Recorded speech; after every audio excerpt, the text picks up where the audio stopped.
Je koko lolengo sungaka bana ya Kingabwa sungelanga pe bana oyo population oyo ya Lutendele, population oyo ya Sangamamba, population ya Kindele, Kindele nzele bukani moya kokota sous ces actes alors que ba étudiant wana ba utiliser bango na ba marche na bino.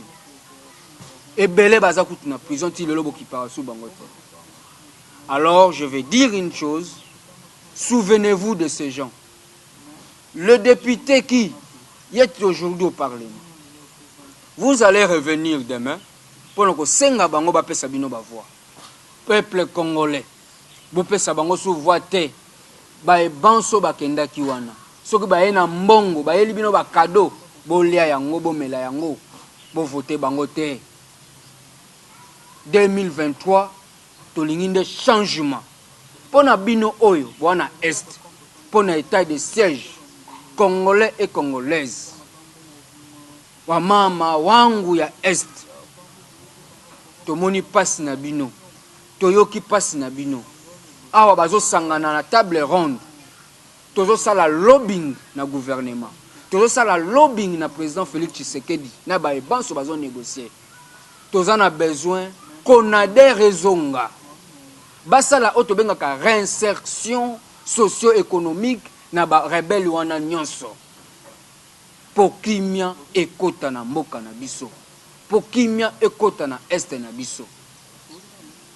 Problème yango ezande biso moko. Biso moko to sangana to lingana po ete mboka ekende liboso. Muriel Batombi Ballon d'Or, merci pour cette chaîne. Donc Bat Télévision, on a s'abonner déjà dès que nous avons émission. Donc on a s'abonner déjà donc Bangouna Bat TV. Bim. Au bazo quand la image est à la mabe. Panzana. Fongwama. Bat TV puissance. Bonjour mesdames et messieurs, bonjour la population congolaise, bonjour vous qui souffrez. Vous qui souffrez, oui, parce que l'émission Nabiso Kombo Nango Yango Wana. L'émission est destinée pour la population congolaise. L'émission est destinée pour les politiciens, les peuple, petit peuple. Tu évites petit peuple, les tozo ba mikolo, tu évites ces taille, tout ça ramike, on va te souffrir dans nzala liko na bango. Ceux qui peuvent bango baza mikolo biso za ba mike, tu évites pourquoi bien biso petit peuple. Mais tu ndimi quand même. Yango zo pesa biso raison ya koloba toujours pour baso ko sa sentiment na biso ti. Mbote na bino ba bozolanda émission oyo esengo ya ba politicien ma ya population. Po ete na émission oyo to yambaka bato ya ndenge na ndenge oyo bayebi maloba to bayebi expérience politique. Po bala kisabiso to ba répondre na ba mituna to tuna bango. Parce que moi ba mituna eza mingi na niveau ya population. Ezo senga ete bango bato baza na terrain. Na ba bavandi na bande de touche ba pesa biso information nini ezoleka.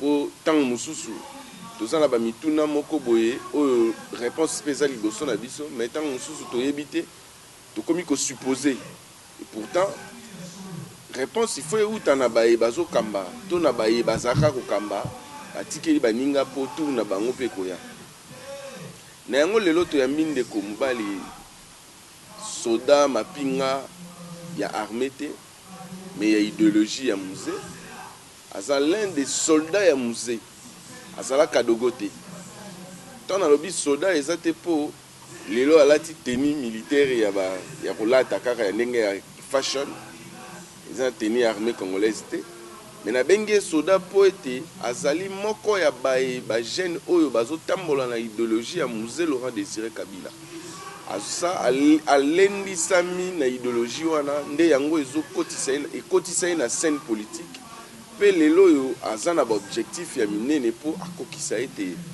oyo bayokana na musée ndeko Serge lelo aye awa po to solola na ye mwa mituna eza pe mingi to bengi ye pamba te parce que aza moko ya baye alobaka tout haut oyo baninga mususu balobaka tout bas parce que biso population tozande na besoin na ye pour allier bisabiso oyo baninga bakokoka oloba te yango lelo to bengi to pesi pe mbote mingi Mbote ndeko Serge. Mbote ndeko Junior. To se peut koyamba lisu na plateau na biso ya émission oyo. Ngai pe lokola na sepeli ko participer ko ndima pe invitation na bino. En tout cas, ce que tu as lelo pour tongisa mili mituna misusu bandeko bakomeli biso lisusu na nzela ya réseaux sociaux. Balobi ete mituna mingi tolingaki totuna mese Serge kasi tango ezo permettre te soki moye kozalaka to organisera émission mingi pour na bango bazwa pe ba réponse na ba question na bango. Po pamba te balobi yo bombaka maloba munoko na pochité yo lobaka obe vérité yo oza penza oyo bango bakomi kosepela na o mikolo yango tobengi lisusu. Merci beaucoup, merci Nabino nyonso bolandaka ngai. Merci pe lisusu na communauté nationale et internationale. Na zopesa mbote na baebanso baza na Lukunga na Lutendele.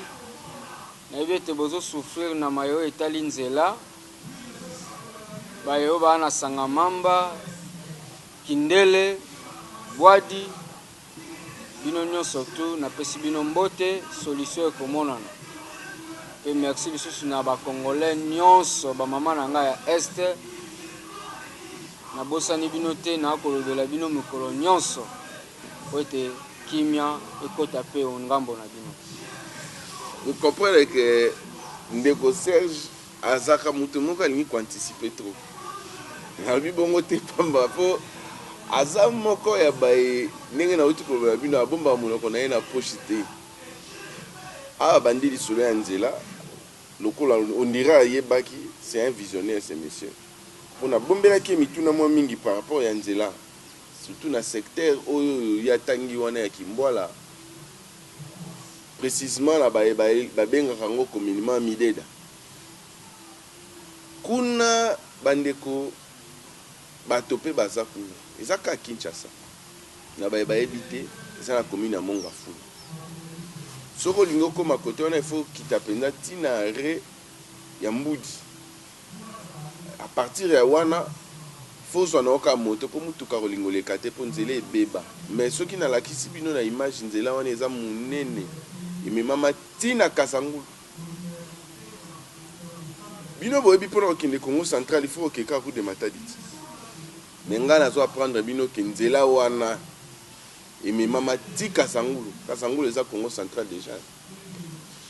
Okoyi kokima ba embouteillage ya nzela ipen pe obimeli boyimbala moko. Oteki pe biloko nao. Mais okoleka wapi? Nzela ebeba. Mais tokozongela nzela wana kasi po mituna mususu ezana nu délai pona ndeko na biso Serge nga lingaki na yeba nanu yo lati nzakomba boye iza kanda to nini etindi olata nzakomba boye ya ndenge kaka ya Pentagone po wenge zobeta le 30 juin olakisa bango ke yoza déjà na esprit wenge to olati yango pona ba raison ebele. Bon, en fait, on ne peut pas refuser l'esprit wenge biso toujours toza bano yo tokoli na époque ya Wera, na époque ya Jibé. On a pesa pe bango mbote parce que ce sont les icônes de la musique congolaise. Exactement. Grâce à la génération Wengende Pesala et Belé ba mona pe poto et puis culture na biso et avancer. Moni. Mais na lati mon esprit à génération Wengete.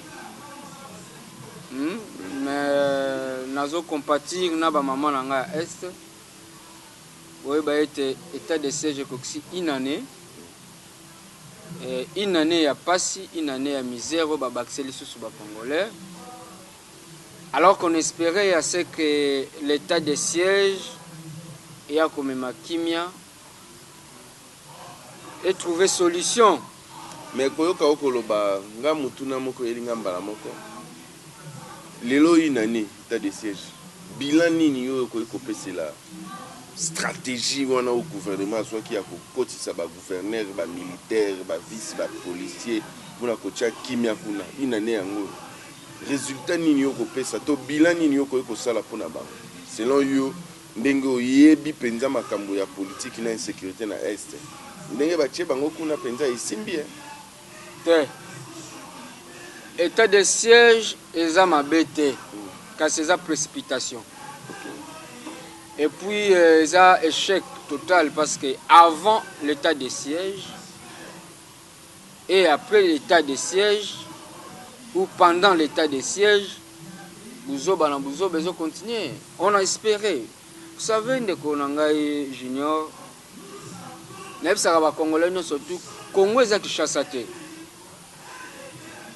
Congo ozomono yo ezali kaka Kinshasa te. Este eza munene na est to wana mboko to benga ka Mambasa. Récemment à Mambasa, pendant qu'il y a l'état de siège,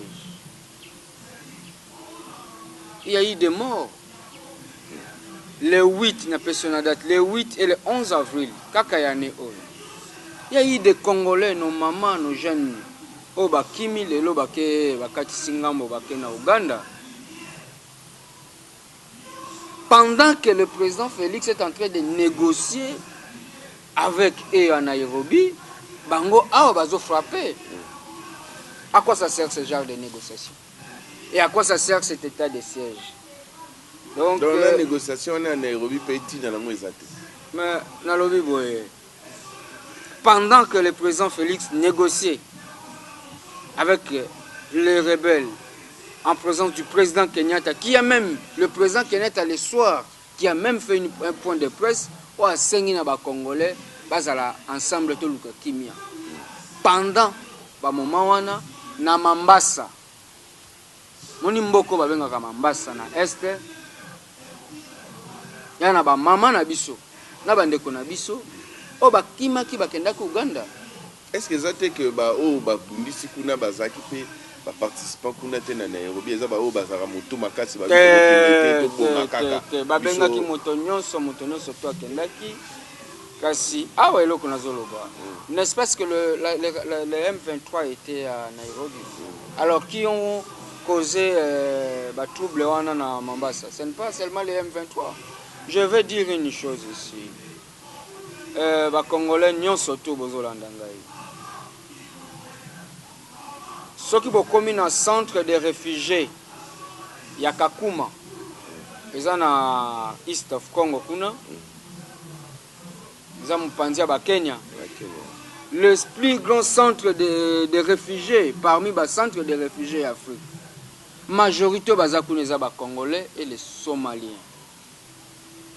Na mwandamba ba Soudanais. Mais la majorité ba Congolais. Bandeko na bino bakoma ba réfugiés. Bazelaka même sous exil. Bazelaka même sous bakendata bakoma ta poto parce que baya kozonga Congo parce qu'ils ont tout perdu. Ba perdre bandako na bango.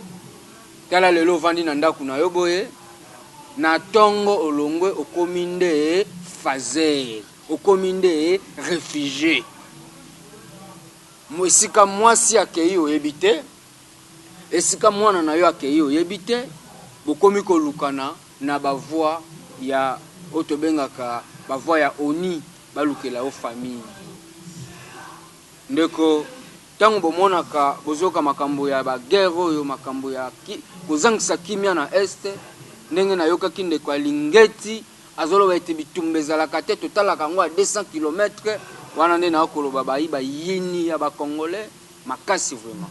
Mais à s'excuser na ba propos na ye. Ko s'excuser esprit le discours na eza quitté pour na alléger ba. Non, les Congolais nous les Congolais nous aimons précipiter dans des choses. Na salaki. Or avant de dire une autorité, celui qui représente un État dans un État, il faut avoir notre langage, il faut avoir éthique et protocole linguistique. De quoi Lingete Zangakiango, je ne parle pas d'Alingete aujourd'hui, je parle du problème de Est, État de siège et échec total. Nayango, vu que va échouer, alors toujours qu'il y a une table ronde. Nous avons rappelé le président Félix peut-être à Koye Bayango, na réseau naye, na service naye. À l'époque de Joseph Kabila, tu as un service qui a Konader. Conader yango facilitaki réinsertion ya ba banso ba utaki na armée ba comme ba civil o balingaki kotika na armée, c'est-à-dire ba orienter ba ba bomba minduki ba ba bimsa. Ah ozo kende na table ronde avec ces gens-là. Le même M23. Ils ont eu le ministère du genre, famille, enfant à l'époque, Joseph Kabila. Je me rappelle maman Bijou Mouchitou Kati. Le nom vous rappelle, vous se rappelez na Kombona. Bijou Mouchitou Kati Azaki ministre. Il y a genre, famille et enfant pour le compte du M23. Combien de fois on doit se les servir? Est-ce qu'on doit aller en réunion et en réunion, en table ronde, en partageant toujours le pouvoir pendant que le peuple congolais souffre, pendant que la communauté congolaise ne fait qu'accroître, comme un réfugié? Est-ce que les Congolais font comme un réfugié dans le Libanda Yamboka? Ce qu'on a voyagé au Congo, étendu mon aine de Junior, au Congo n'a pas. Mais le lot congolais comme réfugié Libanda. C'est l'une des stratégies pour Luka Kimia en cas de conflit. C'est la négociation aussi. Négocier même quand vous ne trouverez pas une solution, négocier toujours avec espoir d'avoir une suite. Peut-être politique, il y a gouvernement, il y a tout bundate, tout solo, tout ça, tout ça, frère, c'est non discours. Tant que vous avez bango bazo kende na politique wana yo pona yo ezo simbate il faut ko beta to na ebité yo zo préférer ni Poutine na Ukraine baza bande côté. Hein? Quand le voisin entre dans ton intégrité, faut faire comme Mouzé Laurent Désiré Kabila. Mouzé Laurent Désiré Kabila nous a appris d'être unis et de ne jamais trahir. Mais ce qui se fait aujourd'hui, c'est de la trahison. Vous trahissez votre propre frère, vos propres enfants. Ce sont nos femmes, ce sont nos mamans qui sont violentées jour et nuit à l'Est. Quand l'Est est malade, il y a le colonel, il y a passi. Nous autres, passi, et ça freine le développement de notre pays. Après table ronde, tu négocier pour te luka kimia ndio. Mais, et sengeli na biso, partage à ma poste tel lokola oya koti comme général, c'est de l'infiltration. Oya ya boy bon to kabola tout ça lokola 1 plus 4 ou comme ministre ou vice-ministre. Non. Nous allons les réinsérer en étant réinsertion socio-éducationnelle et économique.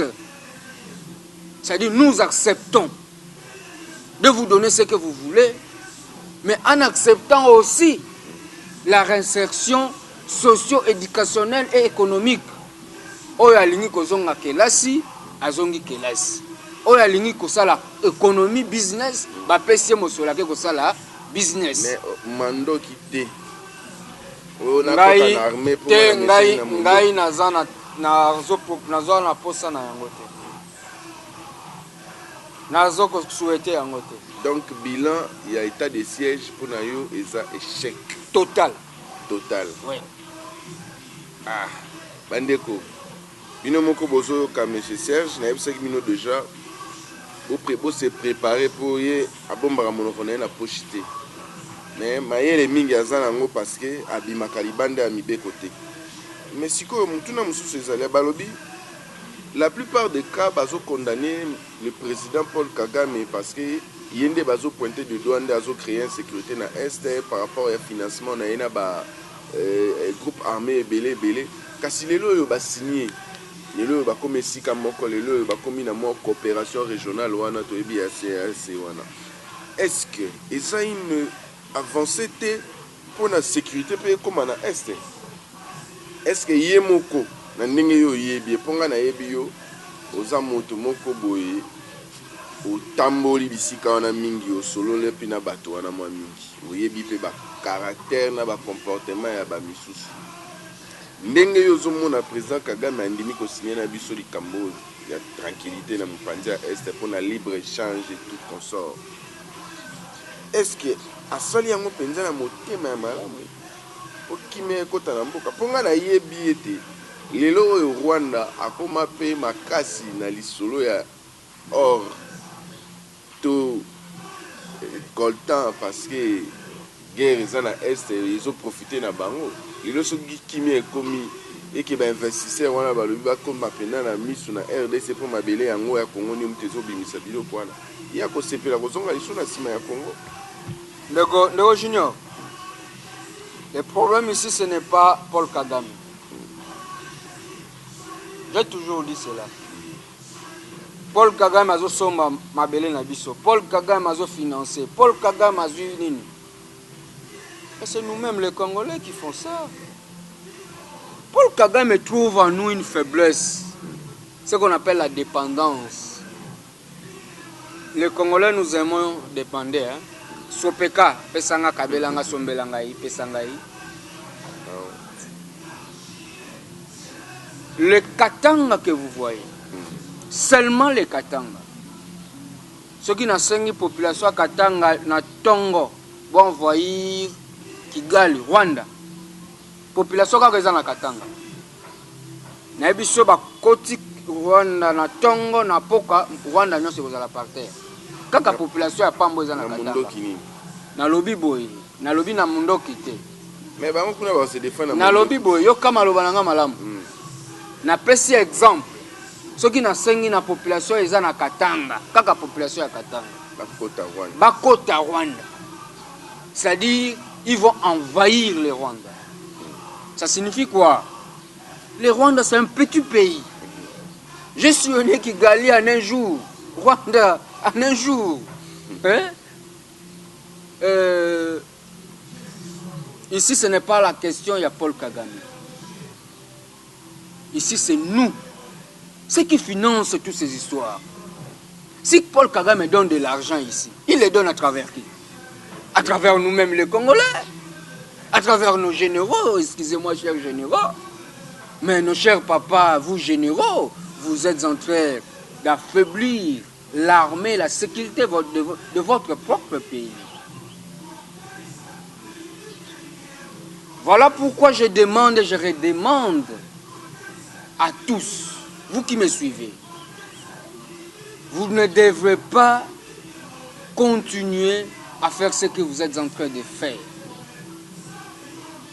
Ne trahissez pas la terre de nos ancêtres, la terre de Lumumba, la terre de Kipavita, la terre de Kimbangu, la terre de Musée Laurent Désiré Kabila. C'est notre terre à nous tous. Les lois que ces gens votent au Parlement, est-ce qu'ils votent vraiment des lois qui doivent protéger nos peuples, notre population? Ndeko Junior. Ils ne font que voter des lois. Bah, député Totinda dans le Parlement. Les lois, nous avons papa sénateur Bahati Lukwe Balobi, faut pas voter loi pour faire sa faveur dans l'agronome ya Libanda ba kosala bilangawa. Ah, ba agronome Bahati. Ah, ba agronome bazate. Na ipen agronomie, ba agronome bazate. Faut pas voter loi ba étranger ba kosala bilangawa. Eh, papa Bahati. Oh, monite que ezali ko kabola, olingi ko pesa, nzela po baya ko zoelo ko ngo ba ko lukaka.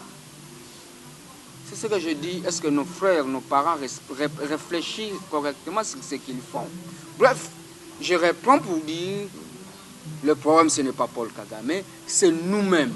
C'est pour ça même Jeannette Kabila dit toujours, organisez-vous à l'interne. Les Congolais et Congolaises, nous devons nous organiser à l'interne. Le problème des Congolais, c'est nous qui doivent les traiter. Arrêtez d'accuser les autres. Parce que ces gens que nous accusons passent par qui? Par nous-mêmes, Congolais. Donc, nous devons nous-mêmes nous organiser et être en harmonie et vivre avec ce qu'on appelle la révolution, prônée par Musée Laurent Désiré Kabila. Je crois que nous avons pratiquement compris. Le problème des Congolais, c'est le Congolais lui-même. Le problème des Congolais, c'est toi. Isaïou, Isanga, Isaïe, Isabiso. Donc, na ndenge nalandi monsieur Serge Kagame akoki kopesa yo mbongo po trahir mboka na yo ozwi na yo pe ngoli yango po or na biso nde azozwila yango mbongo uyende akomi kobénéficie na nsima na biso totangi kombo na ye pamba te po meme bandeko ya mikili ya poto bazotanga ye mingi ye pe na orgueil na ye pe arépondaka ndenge asengeli mais eza problème na biso te biso tosali preuve ya premier pas tolakisi bango bonne volonté ya koluka kimia na région wana et bango pe balakisa biso bonne volonté ya recevoir main tendue na biso kasi mutuna mosusu ezali boye awa na Congo lisolo ya élection ba gouverneur na ba vice gouverneur euti koleka awa bamosusu ezokontinue mpo baleki na deuxième tour lokola na Congo central kasi oyo ya Kinshasa tomoni ndeko Jekoko a gagné avec majorité écrasante tokamwe tolobi oyo ekomi démonstration ya pouvoir oyo balingi bazwa lisusu parce que na bandeko ya opposition na bandeko ya gouvernement voter ye na majorité écrasante na mituni moko azangi wana ye moko mutami votaki te to adversaire na nda votaki ete 49 voix sur 50 en tout cas bomituna est-ce que il faut créer conflit na Gentini te pour Gentini auti kozwa likama to likambo na visi oyo alongwe Nerombu pona makambo toyebi tokorapele te toyebi pe ndeko Jekoko aza pe moto ya moto moko moto ya sancho moto pe alobaka pe abombaka maloba na ye na poche te est-ce que yozomona ngo risque te ya gestion ya gouvernement provincial ya Kinshasa to pona yo omoni ke père wane kosimba Gentini Jekoko ekosimba pona yo ba GG hein GG ba GG Gentini Jekoko oui c'est bien gentil ici vous devrez savoir que les élections s'est bel et bien passé malgré qu'il y a eu report en report que la CENI déplorait sur le plan financier. Surtout que bino pe na FCC vous pensez qu'il y a une chance d'ailleurs vous pouvez candidater. Non, on n'a pas le temps pour ça. Ça sont des distractions. Mais on a vu ça ndeko Gentini Ngobila, vieux Gentini. Les solo kaka nazoloba, eza histoire, c'est un proverbe. Ezala mukolo moko ba Congolais bolanda eloko yo malamu. Histoire ya Ligorodo na Scorpion. Ligorodo alingo katsa ibala moni Scorpion. Scorpion ebise Ligorodo sunganga to katisa ibale. Ah. Ligorodo ebise bien mais yo ochuba kandeka kabatu. Musana no kaka kochuba kaka batu. Ah ozosenga ngato katisa na yo. Okochuba ngate. Mais Scorpion ebise Ligorodo. Est-ce que vous avez battu awa toza na objectif biso mibale to katse bale po kuna nde to kozwa bonheur. Et bonheur to kozwa ngafuna participer. Ah, Scorpion maloba malamu hein. A corrompre na maloba. Ligorodo matiena mokongo babandi ko katsa ebale. Bakomi kaka pembeni. Tala bozoba. Ya Scorpion. Bolingi vraiment bokatisa. Kasi Scorpion asali nini? Adodi Ligorodo. Tango Adodi Ligorodo ndeko junior. Ligorodo atuni pourquoi sali boye? Et réponse les alaka nini congolais? C'est dans nos habitudes. C'est ça notre vie, c'est ça notre comportement. C'est ça nous. Donc on ne peut pas l'échanger. Bozo bakasi na lobi nani Ligorodo, nani Scorpion. bomituna na motuna entre vous. Tika ete na pesi chance na ndeko Jekoko wa mulumba na bana nyonso ya Kingabwa.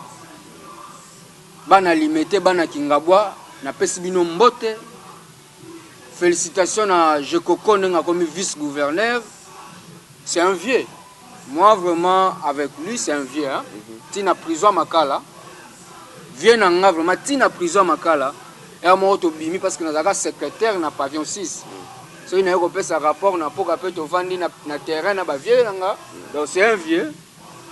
Mbote merci félicitations c'est un destin parce qu'il me disait toujours je finirai par être gouverneur ou vice-gouverneur. Donc, Ezamaloba, Nakoloba, Nzambe pa yoki prière na komi. Parce que sur le plan politique, awa nazoko yebisaka ka papa Jantiningo Bila. Est-ce que Zamu fongoli molango te? Na yebina note, na lobi pe loko te. Kasi nazo pe sa chance na bango mibale. Ce qui va s'engagner, pour je crois na compétence, ça fait na mayele na. Tout le monde déjà makambasa na Kingabwa. Non, c'est ce que je dis. Bon, à Sali ba morgue, c'est un homme très dynamique. Ce qui va s'engagner mayele, je pense, ville à Kinshasa le gapé ville à Nairobi. Quoi nité? Je pense, mais nazo senga vie gentini na vie nanga, baza ba vie nangai. Venanga Jekoko au commis vice-gouverneur. Vieux. Na sengio kanisa nzela lutendele. C'est mon projet. Donc je ne l'ai pas dévoilé na batelo komoko. Voyez le projet au monia basso de mouton. Hein? C'est notre projet à l'époque de Kabila. Projet na babenga ngo relier les communes, relier les provinces, relier les quartiers et nos territoires. So aucun a scellé la infrastructure, on écoute un projet wana. Erreur à liboso. Lorsque ces gens vous leur donnez des projets, bazwaka bateau ba maîtriser projet te bache bango ba gérer projet, voilà échec. Biso er to sala ki projet ya saut de mouton. Saut de mouton bandit ko banda à 109. Ti 24 za likolo. Je crois que c'est une maquette nango. Ils ont de bongo. Et puis ebimi te na nini bobenga de gare centrale ti chani metal ebimi ti en nzela mai. Ah bon? Yango nde biso projet to salaka ya so de mouton. Biso to monia biso population to benga ngo dodan. Te dodan. Ah obetika. Wana za dodan basala donc ba exploiter projet na biso te. Ba exploiter projet nanga te parce que c'est un projet exact avec le projet de Nairobi. Bisonde toye nangwawa. Parce que soke na Kenya au mona ba route à ciel ouvert, ba route à likolo. Et puis pourquoi to sala ki projet wana? Mutu akoko bima na funa. Toi mutu akoko ko bima na limité. Direct à Martin Nzela wana, olia ya Nzela ya ipen pour que ne Congo central aille directement wana Nzela nini ya lutendele. Ya to sala moni chani ki metel eska ba tonga wana. Eza na Nzela mbimeza likolo. Et puis ekiti on a côté Aurore pour faciliter à ce que Batba passage à Nini à Kitambo. Mais ce n'est pas ce que vous avez fait. Vous avez lapidé même l'argent. Il y a projet Wana. Je ne veux pas aller plus loin, mais na sengi na gouverneur. Jantiningo Bila. Na sengi pe na vice-gouverneur. Jekoko Amulumba. Tout le monde a Evo Salaka. Papa Kanisa Bana Lutendele Oyo. Bazana besoin de zélo pe salama. 60 ans, vraiment. 60 ans. Bazana nzela te. Basala bino masumu nini. Poboli ara mbongo na bango. Allons plus loin encore. Awa tala susu sangamamba. Ye wana depalia mbongo ya nzela ya sangamamba ti pen. Akoma ko tongaka bandako. État de droit ngo. Ye boko kangelanga ete. Yepe bakokangae, je crois que bakokangae pour misu ya l'état et sali boso ya ba nyonso bazai ko yiba pe ko bebisa mbongo ya l'état na bojoba. Mais nga na eloko mo réseau la musanga na ba élection elekio ya ba gouverneur. Na comme on dirait union sacrée a comme ko dessiner vraiment force naé très bien même après Kabound parce que la plupart des gouverneurs et vice-gouverneurs ont gagné Baouti Kouné. Bon, en fait, nous, on n'a pas voulu à s'intéresser à l'Oko. Non, on se prépare pour la présidentielle. Seulement pour la présidentielle. Nous avons insisté au monde Junior. Le parti de la révolution populaire ne laissera même pas une seconde au président Félix Tshisekedi après 2023. C'est le jour où nous allons vous démontrer que c'est nous qui avons chassé Mobutu.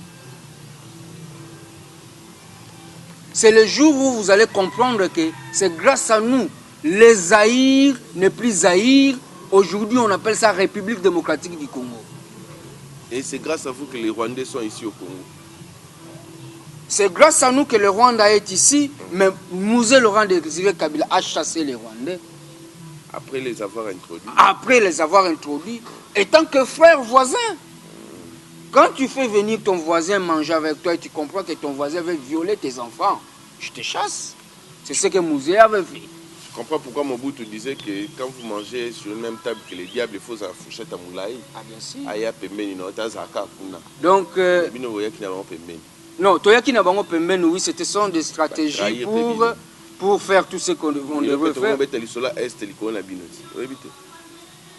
Bon, Koloba Makambuya Est pour Nabiso, c'est trop dire. Bien sûr, gracias Bugera, Talakombo, Bandimisi biso ekana makasa za Congolais, tondima kara po biso pe mutema mawa. Mais tala lelo, isola M23 et isola nini bino da bon. Parenthèse. Bon, merci beaucoup. Non, merci beaucoup. Et le Congolais souffrait. Dictature comment qui au sommet. Apparemment dictature on dirait Simba Ginango. Non. Oui, c'est Mobutu malgré on a ton nom lié à 3 fois. Il y a 3 fois il y a des solutions. Congolais problème les alliés social panier ménagère. Il y a le loto gang de la gouvernement pour le peuple d'abord. Le jour où nous l'accès à l'Ipamuke, Nenge Mati. Oui. Pili moko. Au l'accès à Nenge Mati, il faut qui priwanate. Mais ça, les Cambaroli a tenu. Congolais, ce qu'on peut essayer de faire, au PC Moussala, à Tikio Girata 30 Soling. À occuper au temps. Mobutu, to Bengala qui Mobutu, Bino, voilà qui Bengala Mobutu pour Bolinga qui beaucoup de soleil à démocratie.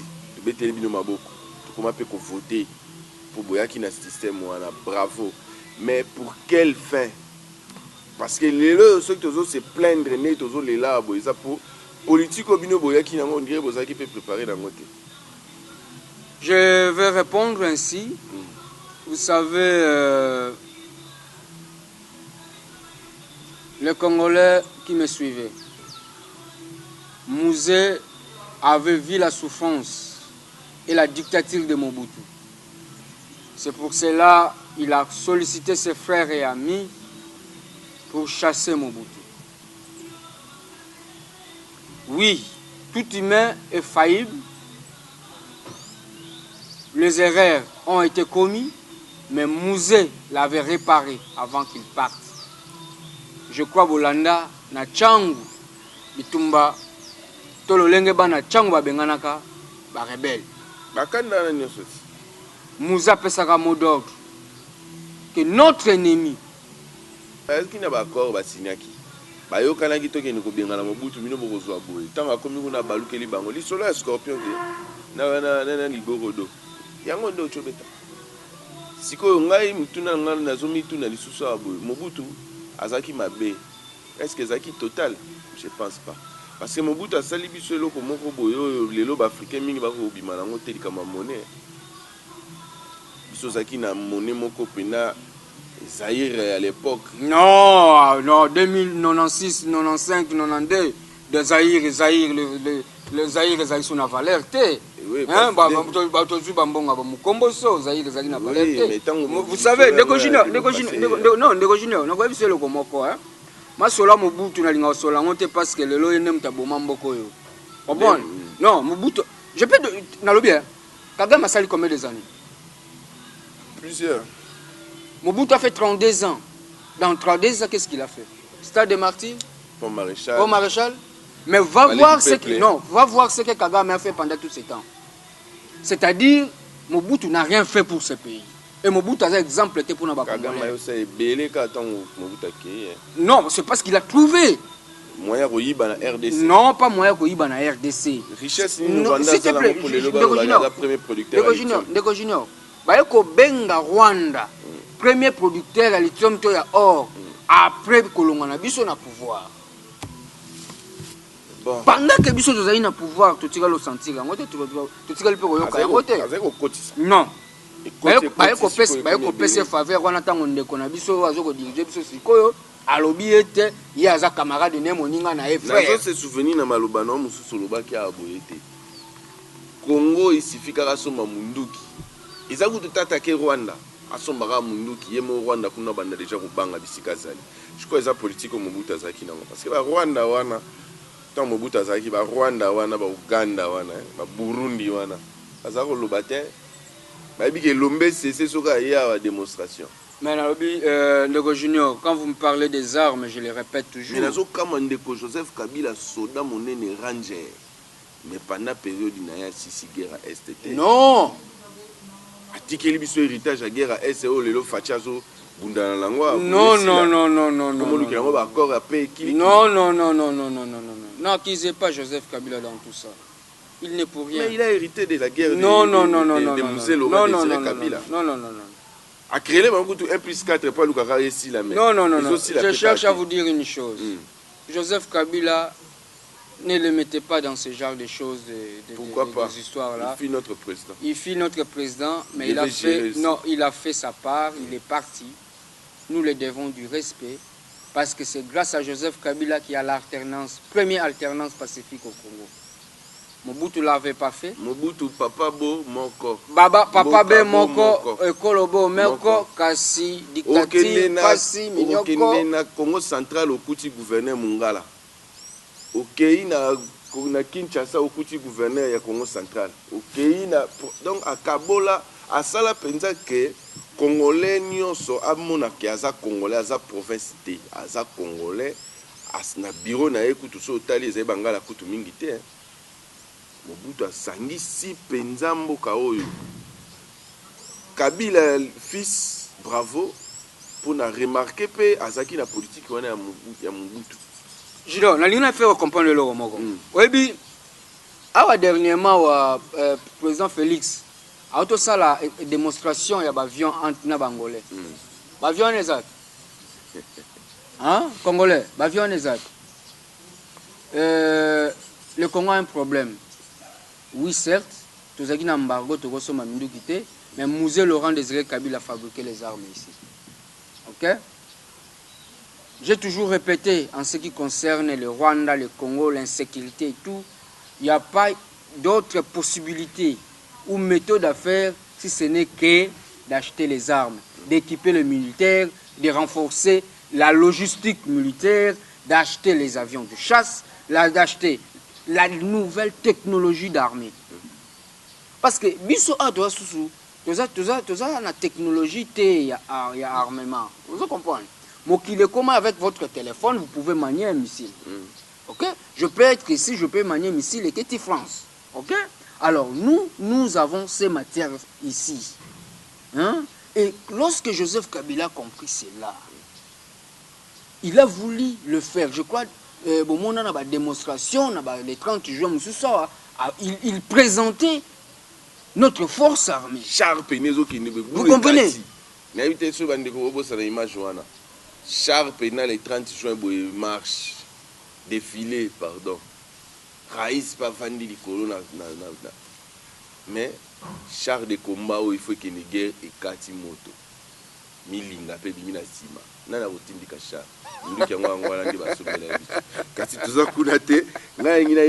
Pourrions-nous confirmer que c'est un test réussi et union sacrée par rapport à film au babeti na gouvernement, na élection ba gouverneur? Bon, je dirais que Fimbu, c'est pas Fimbu. Je ne suis pas là pour parler de l'union sacrée. l'union sacrée, j'appelle ça l'union des sacrificateurs parce que bazo continuer à sacrifier le peuple congolais na ba maeo etali économie, éducation, on a répété chaque jour. Awa boye ba ete bazo lapider économie ya mboka na biso, boye ba ete makambo bazo ko sala mikolo na mokolo ezo se biso ba kongomani te. Oui, certes bazui ba gouverneur, bazui ba vice-gouverneur bache, c'est leur tour, c'est leur temps, bah se réjouir, mais moi ce que je regrette, est-ce que c'était ça l'idéologie de papa Etienne Tshisekedi wa Mulumba? Non. Le ma-ventre d'abord, bah on est comme gouverneur et bah vice-gouverneur. Bah ma femme d'abord, on est bah vice-gouverneur et bah vice-gouverneur. Donc bah kekuna ko lukanini, bah kekuna po bah misombela, bah préparer vie na bango ya bana na bango. Bah comme bah gouverneur était pour na bah congolais na yob ça yo. Pourquoi? Parce que tous ces gens que vous voyez là, est-ce qu'ils ont un programme, un projet de développement pour leur province? Non. Bon, ils ont étalé leur projet. Ça, ce sont des discours mensongers, campagnaises pour que va voter Bango. C'est ça que ce peuple congolais. Moi, je te dis que, oh, bah Saliwana, oui, beaucoup mi ba gouverneur, beaucoup mi ba vice-gouverneur, avant bino pe batu bazalaka, bazawat. Mais conseil n'a pas Sabino parce que le Congo doit avancer. Fimbu bino bomoni bobeti fimbu. Mais boye ba ete ligoro do baninga na epe bayaka ko zoya katisaka kasi scorpia tikalaka. Chubu na mai. L'histoire scorpia ligoro do goût. Alors to comme chité déjà vers la fin de l'émission, na ebi bino bandeko ngana ndeko Serge Zakabu.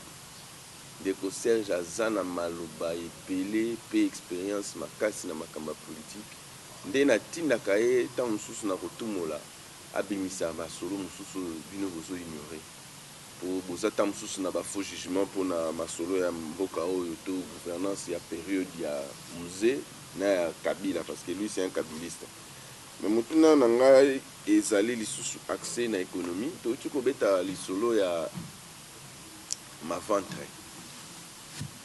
Babi le bas bakomi kolinga basi soki sabiso bakakisa biso monoko basomi des bateaux de pêche basalango à l'Algérie oui que basalango à l'Algérie kaka siko Algérie osala bino bateau de pêche bino moka bokosala ngo te il faut ba inaugurer ngo pe ezaki inauguration ezaki lobby samedi ba inaugurer des bateaux de pêche wana ça quand même avancé eza ba congolais bateau de pêche on eza ya gouvernement te a louende on a ba avion ba loué ya lokola ngana na mutuka na ngana ndaku ndeko yoko loué ko sala ngo ba course boti ko distraire biso mais biso ke bazo inaugurer ngo poto balakisa biso ba bateau basumbi même histoire na ba avion ya Kenya Airways boti ko kosa congolais moi ce genre de choses comment des fois ko énerver ngai vous savez ça m'énerve.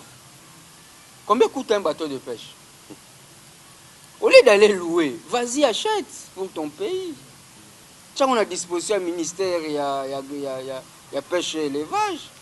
C'est aussi une façon au côté Sambongo, Namboka. Mais quand vous allez louer, oui, c'est bien, total à casse. Tu peux sans chance. Pour le bateau que bisonne te bloquer, qui pour bisonne te bloquer. Mais quand tu la bino quitte, pour voir comme un gouverneur. Quand tu la bino quitte, pour voir comme un ministre, tu bloquer kabinoté. Pour Congolais se développer, pour Mboka et Tongama, pour Congolais aller à Malam, ils sont de tous bloqués bino. Mais quand tu que la bino est bonga, tu empêches qui binote.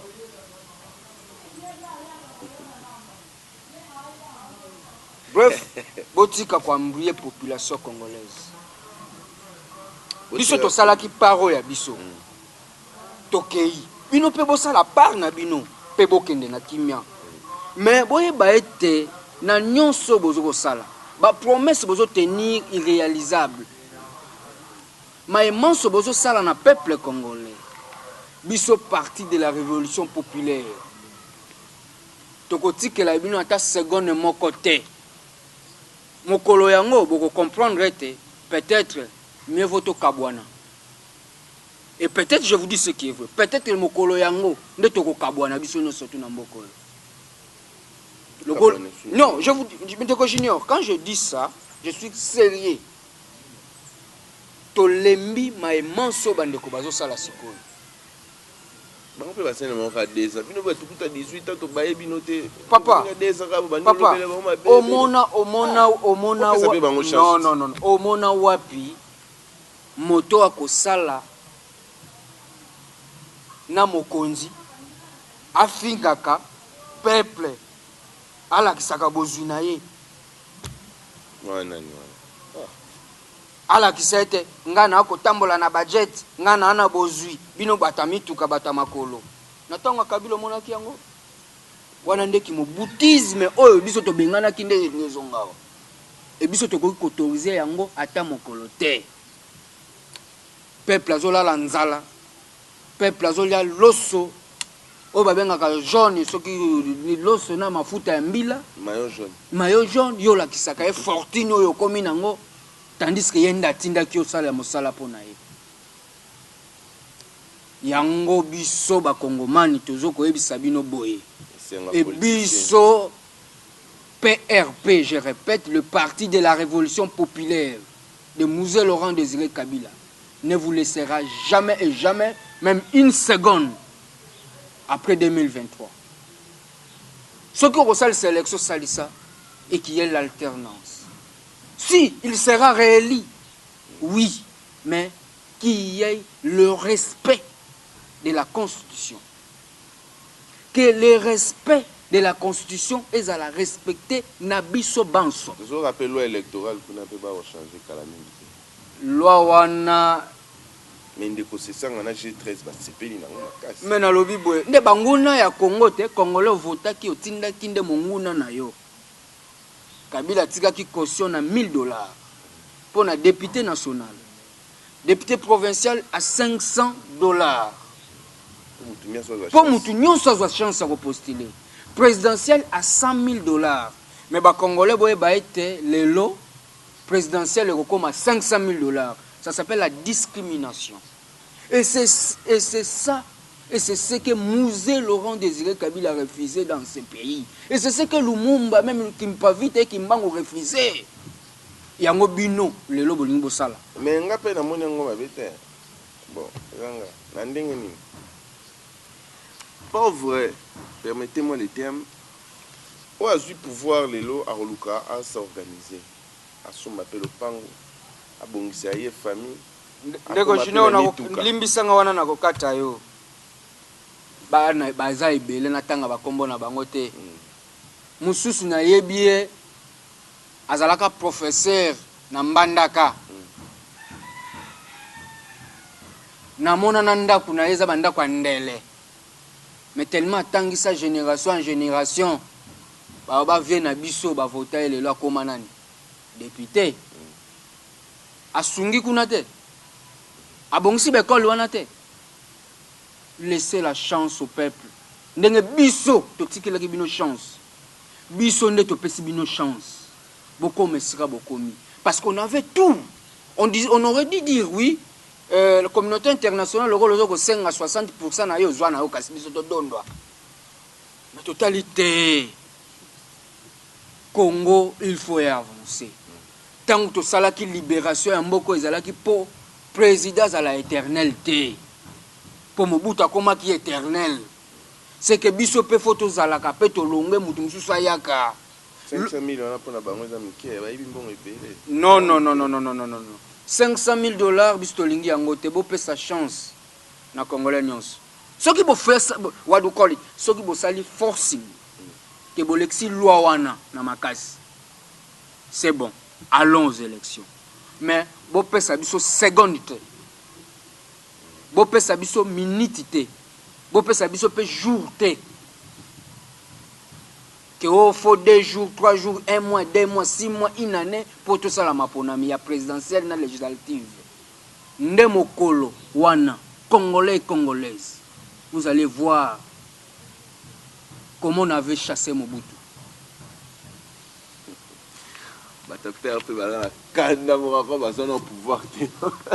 Non, le père a dirigé pendant 3 ans. Avec Mouzé. Avec Mouzé. Et qui va contredire le PRP dans ce pays? Mais parti n'a pas bossé après Mouzet. Non, non. Le parti de la Révolution populaire les a créé en 1967. Les autres ont 54 ans. Mais Mouzet, qui ont phare. Non, non. Tous les ministres, AFDEL c'est l'armée, vous devrez connaître, chers Congolais. Il y avait ce qu'on appelle secteur sécuritaire au Tobengi AFDEL et secteur politique. Le secteur politique, c'est ce qu'on appelait le Parti de la Révolution populaire, créé par Mouzé. C'est eux qui géraient la politique. C'est là où il y avait le vieux le Congo ici, Nabosani Nakombo et à son âme. Ndombasi, Abdoulaye Ndombasi. Ce sont les grands du PRP, n'est-ce pas? Alors, le PRP, pendant son gouvernement, Congolais n'y sa foutama malamu. Et on a aujourd'hui créé quoi? Le service national que le président Félix vient de relancer ici. C'est pour Mouzé Laurent Désiré Kabila. Surtout qu'il n'est pas un dictateur. Mouzé Laurent? Oui. Non. Dictateur. Mouzé Laurent Désiré Kabila n'était pas un dictateur, mais vous devrez savoir que c'était quelqu'un qui voulait le développement de ce pays. Le premier ministre de Mouzé, vous devrez savoir que chaque... Écoutez-moi d'abord, Ndeko Junior. La guerre sera longue. Ndeko Junior. Fouta soda $100, fouta soda $100. Ndeko Junior. C'est la masolée où tu en as parlé. Non, Ndeko Junior. C'était un dictateur. Mouzé cherchait d'abord à comprendre le système du pays et organiser les élections. Le mal, c'est ça. Il fallait déjà se préparer bien avant d'envoyer à Saliango. Non, parce qu'il était menacé par les X et les Y. Il devait d'abord comprendre le pays et organiser les élections. C'est comme ça, on ne va pas te laisser tranquille. Donc, bref, je dirais que Bandeko Nangai, tokomi na tango yango. Soki, basali ma ponamite na mokolo koya, peut-être le pays sera divisé. Hein? Ça n'engage que M. Serge, mais nous ne souhaitons pas que le pays soit divisé aujourd'hui, puisque nous voulons l'unité nationale pour de vrai, avec des vrais Congolais qui ont le cœur pour le Congo. Et je comprends sa douleur, et ça parce que Azan a besoin d'un changement, dans le vrai sens du mot, et Azan a besoin d'une élection. Pourquoi pas? Parce que Bango peut Azan a pour ça, il y a Kozonga na Bokondi, va diriger le la Bango Bazan la politique na Bango wana ou Mouzati qui là et Bango. Ils appellent ma bête, Tondimier. Mais quand si tu es ici, tu comme na souka émission, tu comme vraiment na souka pour to si la nana Monsieur Serge pour na lelo. Mais la question la bino botuna qui n'y a pas de coquille aussi sangote pourtant ils ont courir toujours derrière biso. Tu zonga lisu sumbala sima, tu continuer lisu sous débat na biso na Monsieur Serge. Après c'est la biso pe ndenge ya mais ça n'a toujours copé c'est la biso ba secret y a pas na Congo.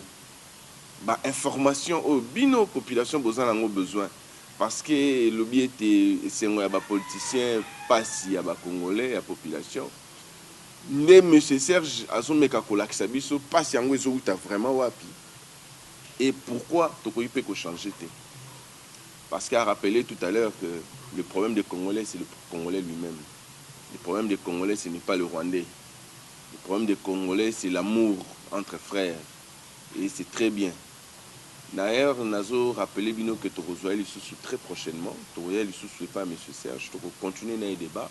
Beaucoup mais la biso na adresse aux anasi on a na réseaux sociaux na biso tout autendu on a beaucoup ma. Bobenga si faut que benga. Moto peut aligner intervenir pour aya ko contredire M. Serge. Problème est ça. L'émission na biso tozo obligé à yamba moto mon côté. L'émission na biso toza fait na poste à débat wana. L'émission na biso toza na poste à des sons de cloche.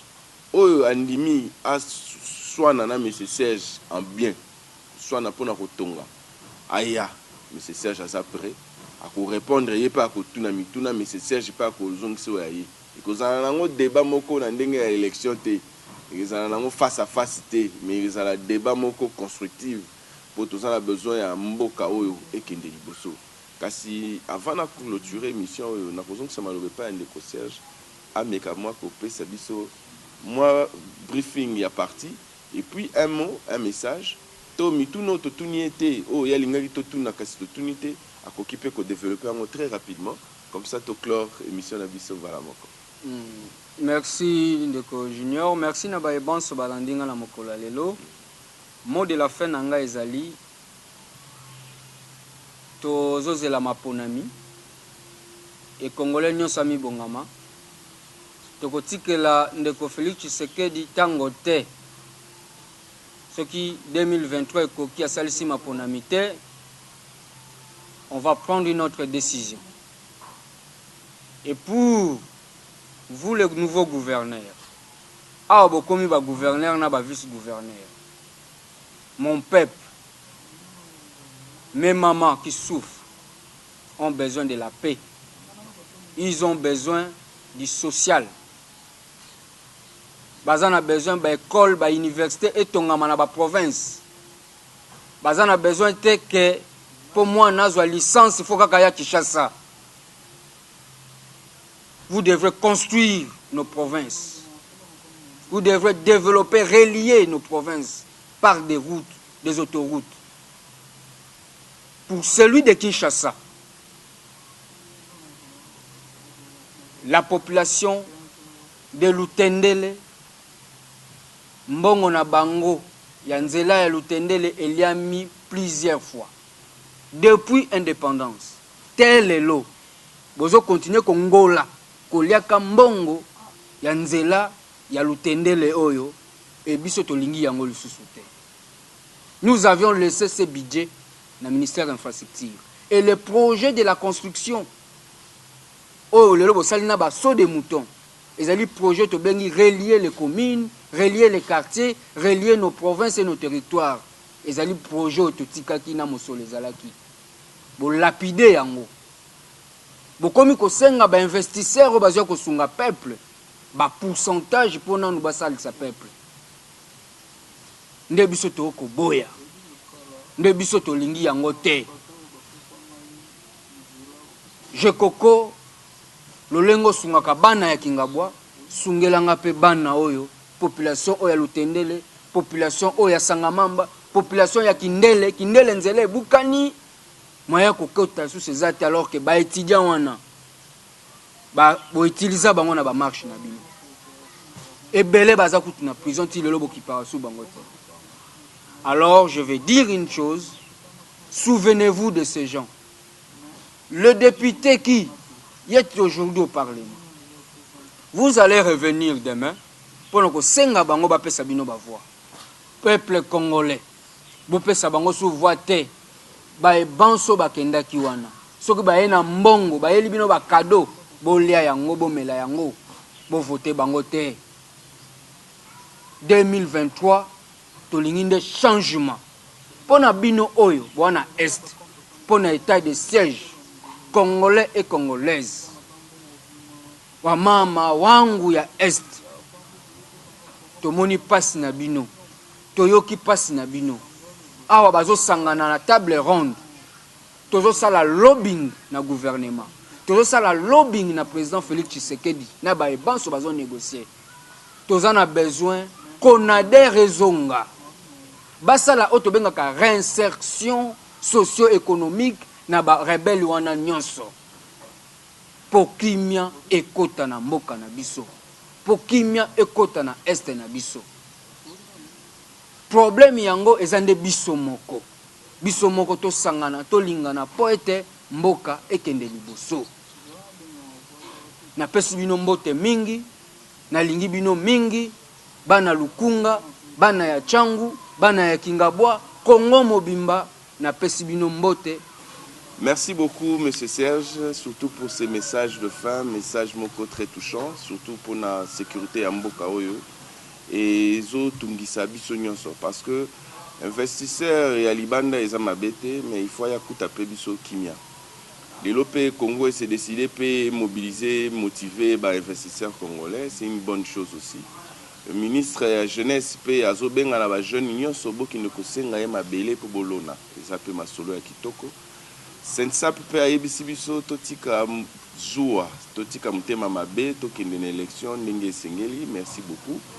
Kasi biso tolobi ete na émission oyo tosengi na bino population bo réagir bo komela biso bo benga biso bo senga pe biso ba invité to luka pe bango soki pe bozana posa débat bobenga obengi lobinga la lingi na vanda na monsieur Serge na swana na ye ngala lingi na vanda na monsieur Nestor ngala lingi na vanda na monsieur Matata Ponyo na lingi na sala na monsieur gouverneur Chantiningo bila émission ngala za na message pour na benga biso tokoya isika ozali tokosala na yo oyo sengeli wana kasi tozo tolérer injure na émission na biso tozo linga to garder déontologie na biso ndenge sengeli parce que émission oyo ezali pona ko former pona ko informer et puis pona ko soutenir ba œuvre oyo za kitoko soki pe gouvernement asali malamu tokobetela ye mabuku soki asali mabe tokoyebisa bandeko ya ye basalaka na ye ba ko funda ye awa biso tozaka ka pona ko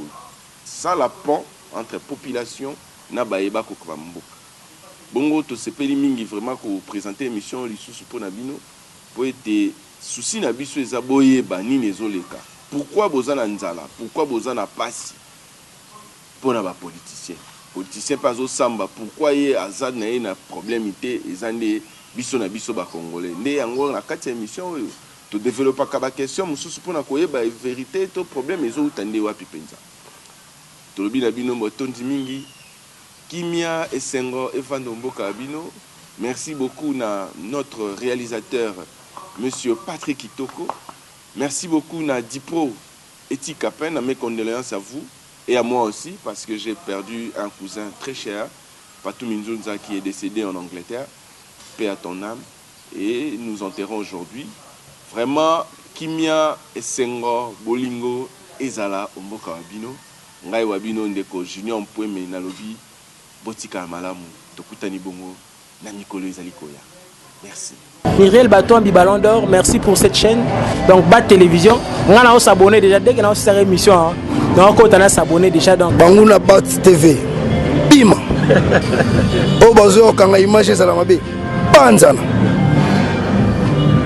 Fongwama. Bat TV puissance.